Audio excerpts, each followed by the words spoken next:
大家好，我是刘荷花，分享有关复古生活的一切。这次的视频分为上下两期，看我如何把原本狭小简陋的厨房改造成可爱的复古厨房。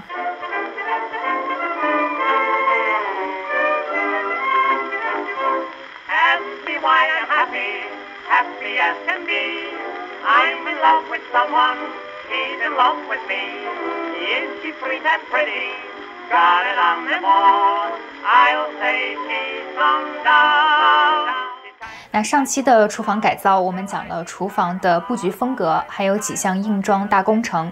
如果你还没去看，赶紧看一下吧。那厨房原先的橱柜很新，质量也很好。我尤其喜欢这种中间凸起的设计，还有弧形的边缘，觉得和以前老式家具的门很像，类似于这种。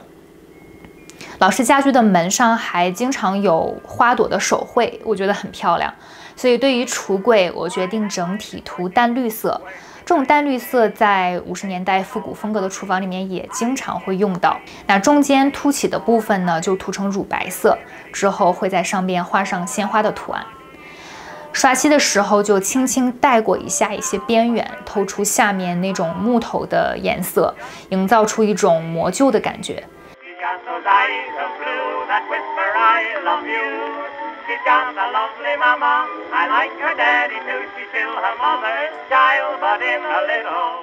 这些花朵的素材来自于我收集的布料和墙纸，颜色也是以红、黄、绿3种颜色为主，来配合厨房的主色调。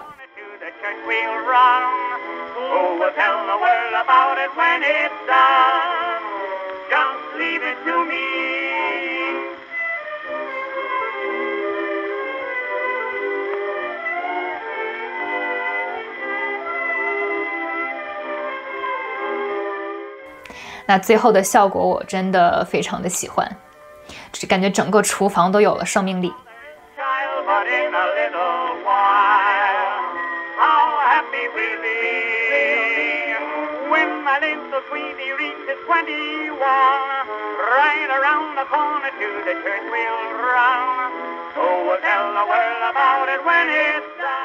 柜门的把手我也做了替换，在之前的二手购物分享那个视频中，我介绍过，淘到了就是这种木头的门把手，然后是那种白色的，正好可以在上面画上不同的图案，作为小厨房的点睛之笔。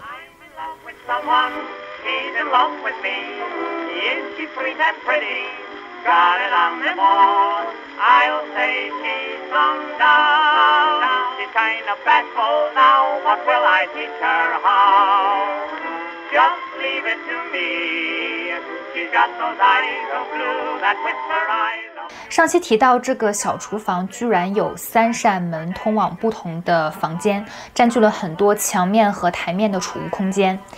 那我想出的解决办法就是置物架，比如这个置物架。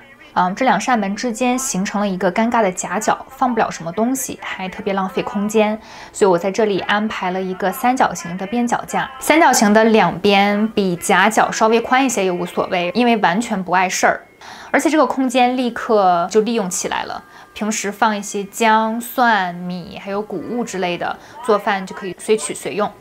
另外一个空间的巧妙利用就是冰箱和炒菜台面之间有一个狭小的缝隙，那这种狭长的空间放调料瓶最合适不过了，我就搞了一个这种小推车。我搜索了全网，只有这个小推车最合适，因为它每层的高度是可以调节的，这样我3层都可以放酱油瓶子。这个设计顿时让我对做饭充满了热情，因为真的太方便了。冰箱另一侧的墙上，我安装了一组调料架。那调料架不能太宽，也不能太长，因为会挡住冰箱门。但你们看，现在这样就刚刚好。那这3个架子都是我收集的古董调料架。你看这里还有一个小抽屉，非常可爱。调料瓶呢，我收集了一些这种古董的，但是讲真的，现在网上这些调料瓶卖的特别贵，所以我就随缘吧，碰巧遇到便宜的我就买一下，就是上面给它贴了这种水印的粘贴。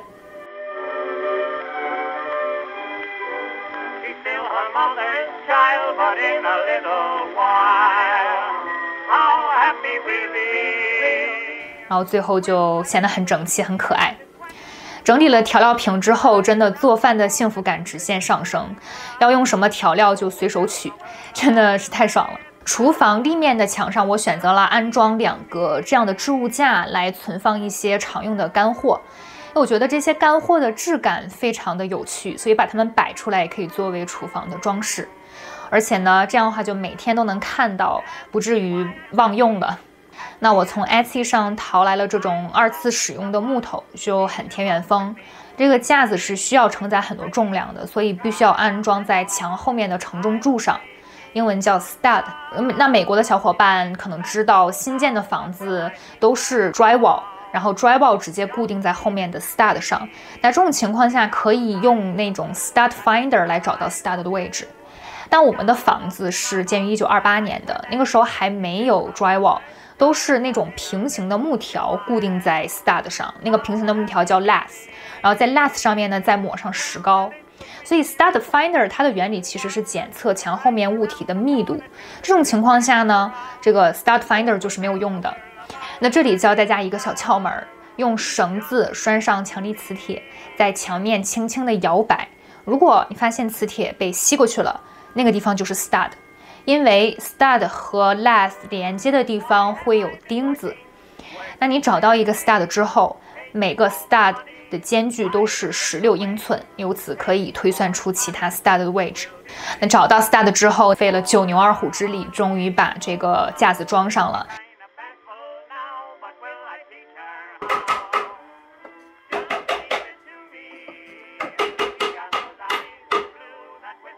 这个架子我并没有选得很宽，因为就是这边的结构问题，如果它太宽了就会凸出来，那你从那个门进来之后，就会撞上。但是我觉得这个宽度是正好的。架子下面我还放了一个小推车，它就既增加台面，又增加了储物空间，需要的时候还可以推出来，临时的当做厨房岛来使用，简直就是小厨房必备。好，那讲完了收纳，我们来讲一下灯光。大家厨房用什么灯也不要用日光灯管，这就是原来的厨房的灯光效果，把一切都照得惨白惨白的。如果大家想营造那种温馨的家的气氛，一定要使用多重光源，以暖光为主，千万不要只有头顶一个大灯泡那样的。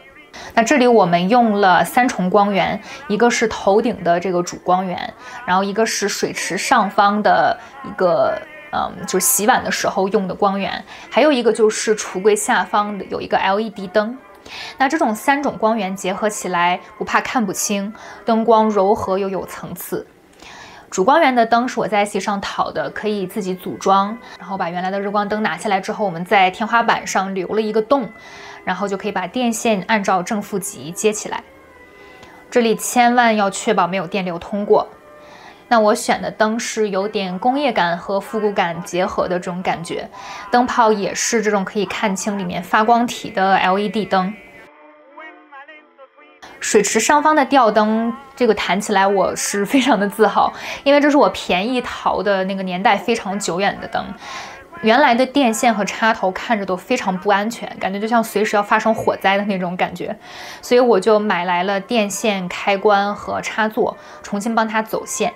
而这个灯配这种麻绳，我觉得真的太好看了。其实也不难，都是初中物理时候学过的知识。Happy, why I'm happy, happy as can be. I'm in love with someone, he's in love with me. Is she sweet and pretty? Got it on them all. I'll say she's some doll. She's kind of bashful now, what will I teach her how? Just leave it to me. She's got those eyes of blue that whisper I love you.She's got a lovely mama, I like her daddy too. She's still her mother's child, but in a little... 既然说到光源，那我就提一嘴自然光。厨房和后门是相通的，后门直接是通到花园里边。我们搬进来的时候，后门是一扇木头门，把所有的光源都锁住了。那我一直想把它换成一扇玻璃门，也是前几个月终于把它换成了这扇红色边框的玻璃门，我真是太爱了。阳光洒进来，整个厨房都变得更明亮，也更轻快。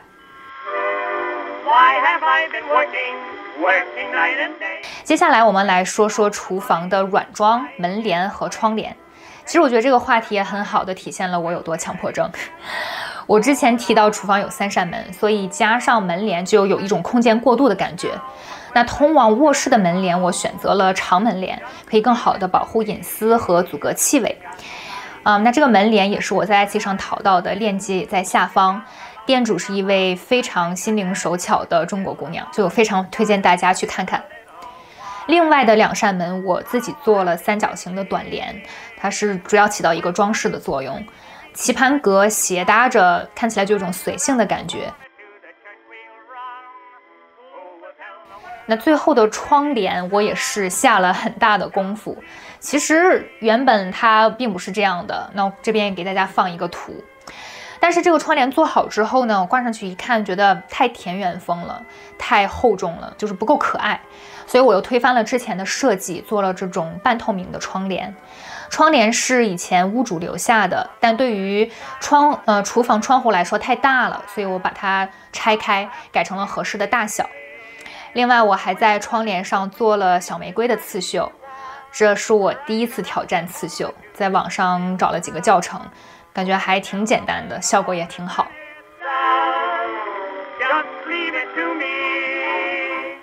最后加上了红色的波浪线的花边，我觉得最后达到了我预期的效果，又轻盈又可爱。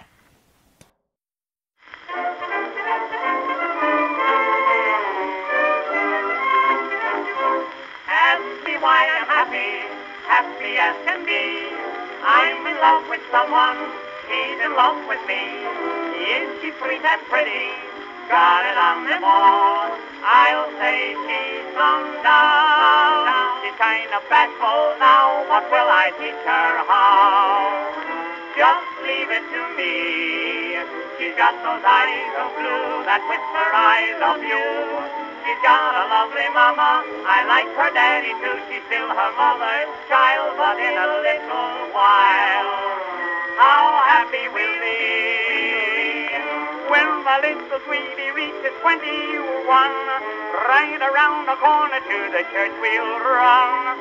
Who will tell the world about it when it's done? Just leave it to me.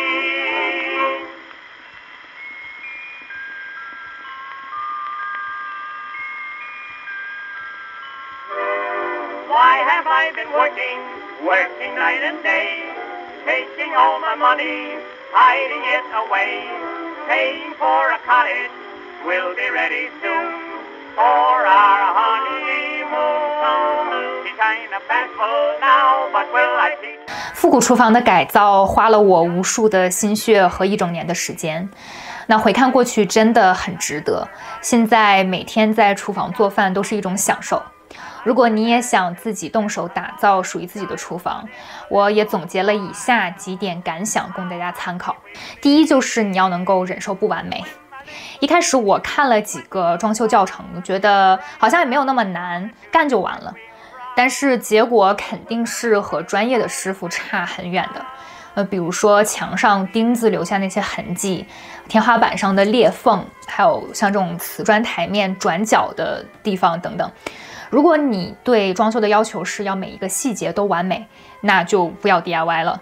因为对于我来说，细节上的不完美和自己做获得的那种满足感来相比，真的是不值一提。所以这些小缺陷也提醒着我，这个是完完全全属于我自己的厨房。第二点就是不要对进度有太高预期。在没搬家之前，我还想着要把厨房先装修好，然后再搬进去，就给了自己2个月的时间，结果用了1年才算完成。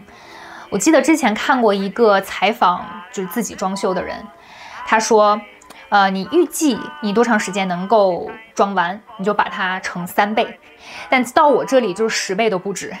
如果你和我一样，白天有一份全职工作，下班后还有周末，还想搞装修这么大的工程，就真的不能太计较时间，就佛系一点吧，就什么时候搞完了什么时候算。最后一点就是要有一个支持你的队友，并且呢，你要有能够和你队友有效沟通的技巧。这次的厨房改造，如果没有我男朋友接下大部分的重活累活，我是无论如何无法自己一个人实现的。那我想一般的异性情侣都会有这种情况，就是女生对生活环境很在意，想把家里搞得赏心悦目，但男生就很无所谓，给他们一台电脑他们就能过。但是我想说的是，不要低估他们想帮助你实现愿望让你开心的心情。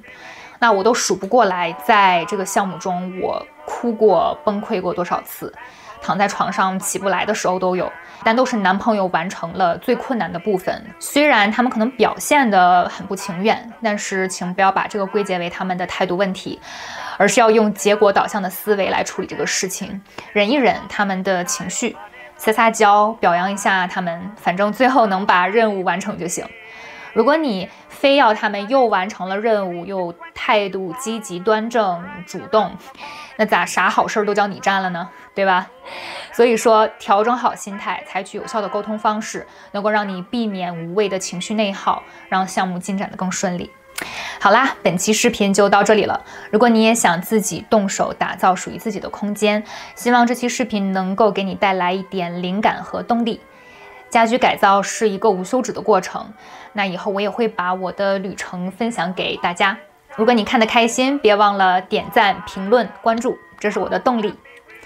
那本期视频就到这里啦，我是刘荷花，分享有关复古生活的一切，我们下期见。